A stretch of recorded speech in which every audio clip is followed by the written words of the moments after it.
Everyone, welcome back to our channel BBS pharma. आज हम pharmaceutical engineering की unit first का नेक्स्ट टॉपिक बर्नौलीज थ्योरम को discuss करने वाले हैं।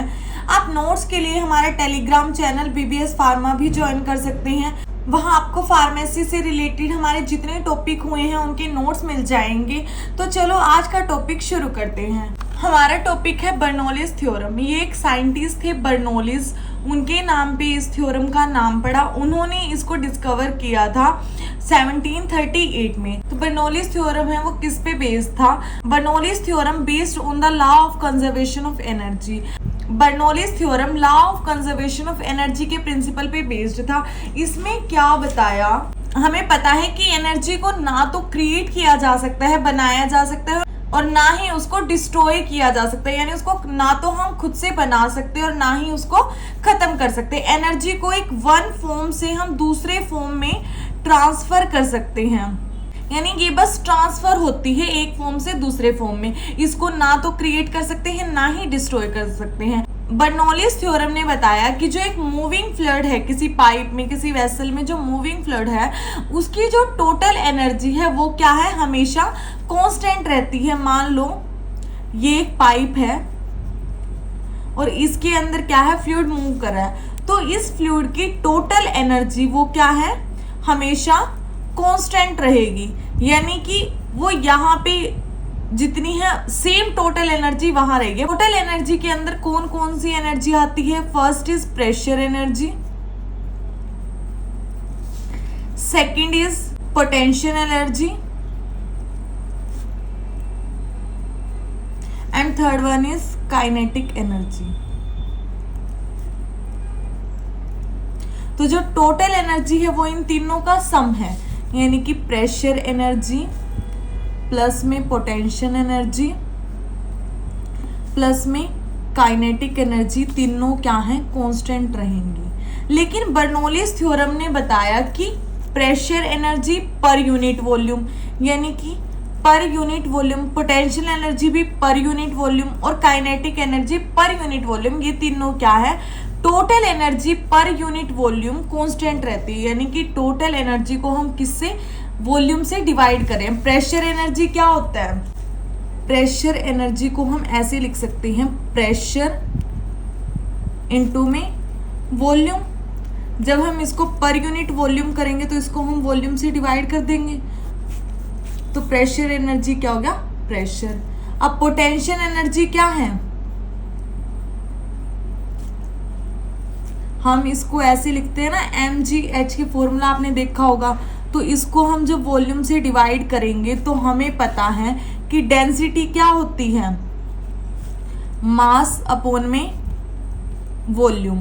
ठीक है, तो हम मास अपॉन में वॉल्यूम, ये इसको क्या लिख सकते हैं, डेंसिटी, यानी कि रो इंटू में जी इंटू में एच। और काइनेटिक एनर्जी क्या होती है, हाफ mv स्क्वायर। ये क्या है, वेलोसिटी है, और ये क्या है, मास। अब इसको भी हम किससे, वॉल्यूम से डिवाइड कर देंगे।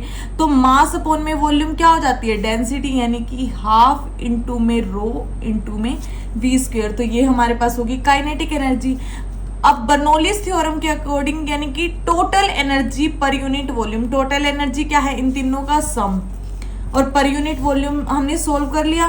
तो प्रेशर एनर्जी प्लस में potential energy plus kinetic energy, ये क्या है, कांस्टेंट होता है हमेशा।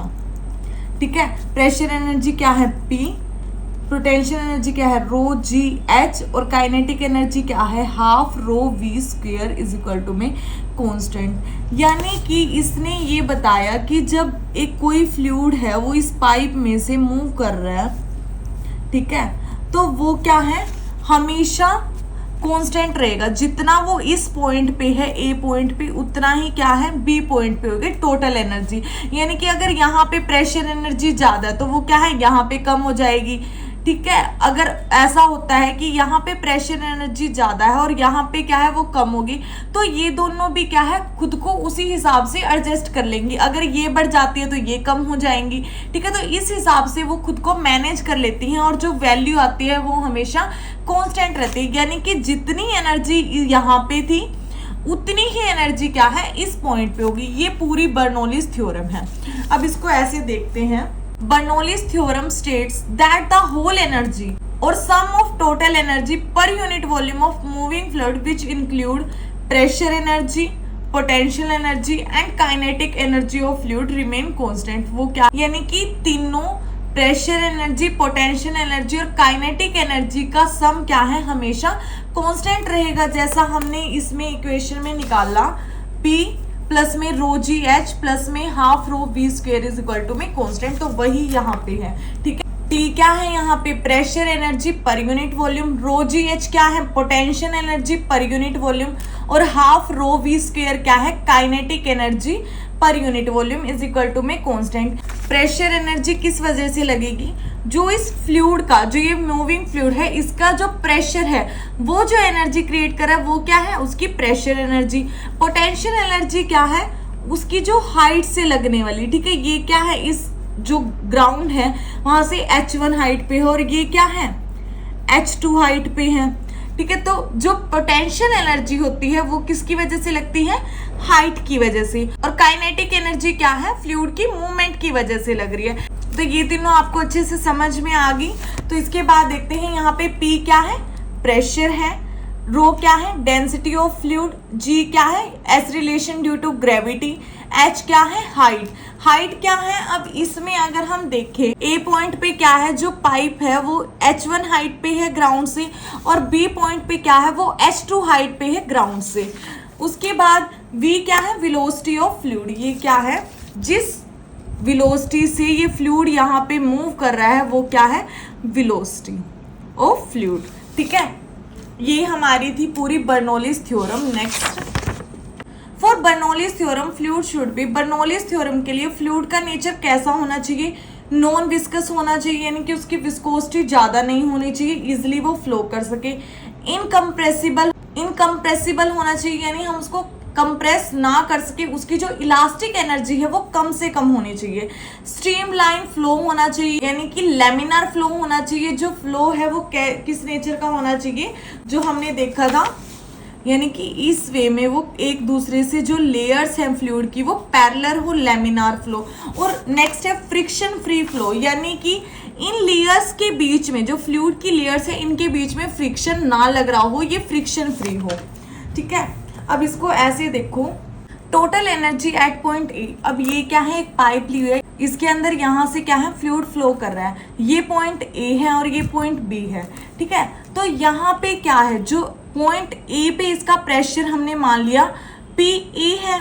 ठीक है, अगर हम इस पे प्रेशर एनर्जी निकालते हैं, इसको हम ऐसे देखते हैं, पॉइंट ए पे क्या है, इसका प्रेशर होगा पी ए। बर्नौलीज थ्योरम में हमने ये इक्वेशन तो देख ली कि प्रेशर प्लस में उसका काइनेटिक एनर्जी प्लस में पोटेंशियल एनर्जी, वो क्या है, कांस्टेंट होती है। अब पॉइंट ए पे क्या होगा, प्रेशर कितना होगा, पी ए प्लस जो हाफ रो वी स्क्वायर है, यानी कि काइनेटिक एनर्जी क्या होगी इस पे, डेंसिटी तो फ्लूइड सेम है तो डेंसिटी सेम रहेगी। ठीक है, जो फ्लूइड यहाँ से फ्लो रहा है वही तो यहाँ पे जा रहा है ना, तो डेंसिटी क्या है, सेम है, यानी कि ये वैल्यू सेम आएगी। उसके बाद हाफ रो, अब वेलोसिटी क्या है, यहाँ पे मान लो वी ए वेलोसिटी के साथ वो मूव कर रहा है, half rho V A square plus rho ji H.